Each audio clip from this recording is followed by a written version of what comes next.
ఈ అంచె దినాల్లో మనుషులు వాక్యాన్ని వింటారు కానీ, భలే చెప్పారంటారు కానీ, అయ్యయ్యో ఇవాళ మా అత్తగారు వచ్చి ఉంటే మారు మనసు ముందు ఉండేది అంట ఆమె. ఎవరికంట వాక్యం? అత్తగారికా? మా పక్కింటి ఆయన వచ్చి ఉంటే బుద్ధి వచ్చి ఉండేది అన్నాడంట. అది అంటే పక్కింటోడికా వాక్యం? నీకా?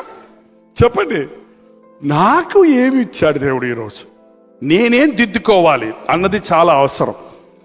యెహోషువతో చెప్తున్నాడు, యెహోషువ, మోషేకు తోడైనట్టు నేను నీకు తోడై ఉండాలంటే, మోషే చేసినట్టు ఈ 40 సంవత్సరాలు ఇశ్రాయేలు జనాంగాన్ని తీసుకొని వచ్చాడు.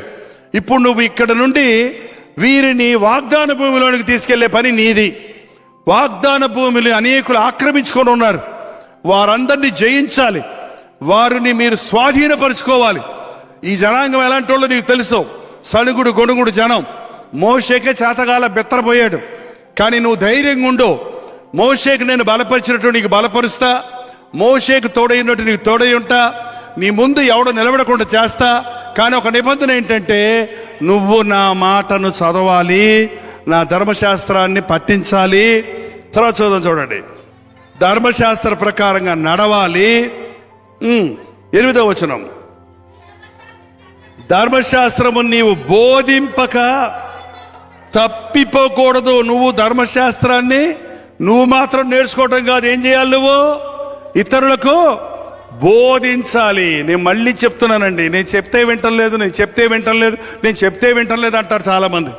మా అబ్బాయికి నేను చెప్తే వింటలేదు, మా అమ్మాయికి నేను చెప్తే వింటలేదు, మా ఆయనకి నేను ఎన్నిసార్లు చెప్పినా వింటలేదు, నేను చెప్పిన మాటలు ఎవరో వింటలేదు. నువ్వు చెప్తే నేను చెప్తే ఎందుకంటారు మాటలు? ఎవరి మాటలు చెప్పాలి మనం? దేవుని మాటలు చెబితే అవి జీవపు ఊటలు. దేవుని మాటలో శక్తి ఉంది.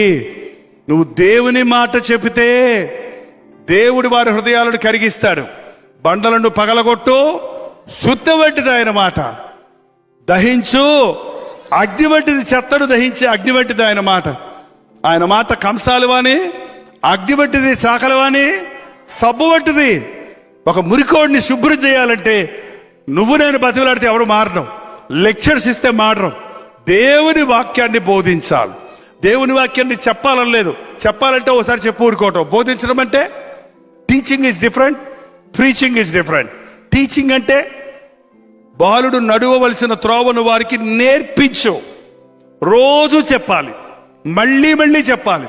ఆనాటి ప్రవక్తలు చెప్పారు, వారు వినినను వినకపోయినను ప్రవక్తకుడు వారి మధ్య ఉన్నాడని నేను చెప్పమన్న మాటలు నువ్వు చెప్పాల్సిందే. వాళ్ళు ముఖాలు కఠినంగా మార్చుకుంటారు, వాళ్ళ ముఖాలు చూసి ఆపేయకు నా మాట చెప్తాం. వారు గుడ్డె రాయి చేసుకుంటారు, అయినా సరే నేను చెప్పమన్న మాట నువ్వు చెప్పాల్సిందే. ఆ మాటలో శక్తి ఉంది కాబట్టి అది అంతరంగంలో క్రియ జరిగిస్తుంది. ప్రార్థన. పరిశుద్ధుడా, ప్రేమగల తండ్రి, నిబ్బరమైన మనసు మాకు దయచేయి నాయన. ఎవరిని మింగుదరాన్ని గర్జించే సింహం వలె తిరుగుతున్న సాతాను గర్జనలకు మేము భయపడిపోకుండా సహాయం చేయి నాయన. ఓడిపోయిన శత్రువైన సాతాను మమ్మల్ని ఏం చేస్తాడయ్యా? మేము నీ రెక్కల చాటున ఉన్నామయ్యా. నీ హస్తం మా హస్తాన్ని నడిపిస్తుంది నాయన. గాఢాంధకార లోయలో వెళ్ళినా మాకే భయం లేదయ్యా. అట్టి అభయం మాకు దయచేయము. పిలిచిన వాడివి, నమ్మదగిన వాడివని, మాటిచ్చి నెరవేర్చేవాడివని, నీవిచ్చిన వాగ్దానం పట్టుకొని నీ యొద్ద గోజాడటానికి సహాయం ఇచ్చేయి. నీ వాక్యాన్ని ధ్యానించడానికి, అనుసరించడానికి, ఇతరులకు బోధించడానికి మా ఒక్కొక్కరికి ఆసక్తి దయచేయి నాయన. యేసుక్రీస్తు నామములో అడుగుచున్నాము తండ్రి. మన తండ్రి అయిన దేవుని యొక్క ప్రేమయు, కుమారుడైన క్రీస్తు యొక్క కృపయు, ఆదరణకర్త అయిన పరిశుద్ధాత్మ యొక్క సహవాసము కూడి వచ్చిన మనందరికీ ఇప్పుడును సదాకాలము తోడై ఉండునుగాక. ఆమేన్, ఆమేన్, ఆమేన్.